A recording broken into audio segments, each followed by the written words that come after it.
আমি অবাক হয়ে গিয়েছি যখন আমার ছেলের চিকিৎসা চলতেছিল সিঙ্গাপুর মাউন্ট এলিজাবেথ হসপিটালে। 7টা অপারেশন হয়েছে। আমার ছেলে কারিবুল মত, একেবারে মৃত্যুর দুয়ারে চলে গিয়েছিল। 7টি অপারেশন, 40 ব্যাগ রক্ত লেগেছে। 2.5 ফিট তার ইন্টেস্টাইন কেটে ফেলেছে, 2.5 ফিট খাদ্যনালী কেটে ফেলে দিয়েছে। আমি ডাক্তারকে জিজ্ঞেস করলাম, সার্জনকে, 2.5 ফিট তার খাদ্যনালী তুমি কেটে ফেললে, তো আমার এই ছেলে খেয়ে হজম করবে কি করে? তার খাওয়াটায় প্রবলেম হবে না? ডাক্তার আমাকে যা বললাম শোনা মাত্র আমার চোখে পানি এসে গেল। ডাক্তার বলল, তুমি জানো না আমি তো মাত্র 2.5 ফিট কেটেছি। তোমার স্রষ্টা, এই পৃথিবীর স্রষ্টা মানুষ যিনি সৃষ্টি করেছেন, প্রত্যেক মানুষের পেটের ভিতরে এই খাদ্য নালীকে রব্বুল আলামিন 22 ফিট লম্বা করেছেন। 22 ফিট লম্বা আছে এটা। আমি তো মাত্র 2.5 ফিট কেটেছি।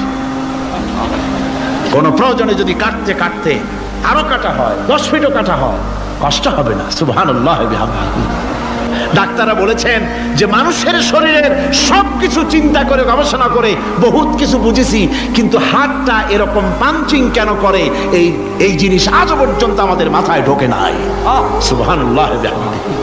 আল্লাহ পাক কি সুন্দর করে এই পাঞ্চিং এর মাধ্যমে, হাত যেভাবে করতেছে, এই পাঞ্চিং এর মাধ্যমে সমস্ত শরীরের রক্তগুলি পা থেকে শুরু করে মাথা পর্যন্ত সব ছড়িয়ে দেওয়া হচ্ছে। এভাবে এভাবে ছড়িয়ে দেওয়া হচ্ছে যাতে করে মানুষ জীবিত থাকে, শরীরের রক্ত গরম থাকে, হিম শীতল হয়ে মানুষ যেন মারা না যায়। এই জন্য আল্লাহ সুবহানাহু ওয়া তাআলা এত সুন্দর ব্যবস্থা করেছেন।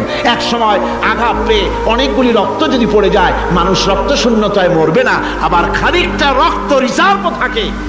আল্লাহ পাক রিজার্ভ করে রাখেন। স্পঞ্জের ভিতরে পানি থাকলে উপর থেকে টের পাওয়া যায়, ওরকম খানিকটা রক্ত আল্লাহ শরীরের ভিতরে রিজার্ভ করে গেছেন। এই জন্য বড় বড় ডাক্তাররা, বড় বড় ডাক্তার, বড় বড় বিজ্ঞানী কখনোই নাস্তিক হয় না। এই সব দৃশ্য দেখে তারা মনে করে নিশ্চয়ই একজন কেউ আছেন যিনি এগুলি তৈরি করেছেন, এগুলি এমনে এমনে হয় নাই।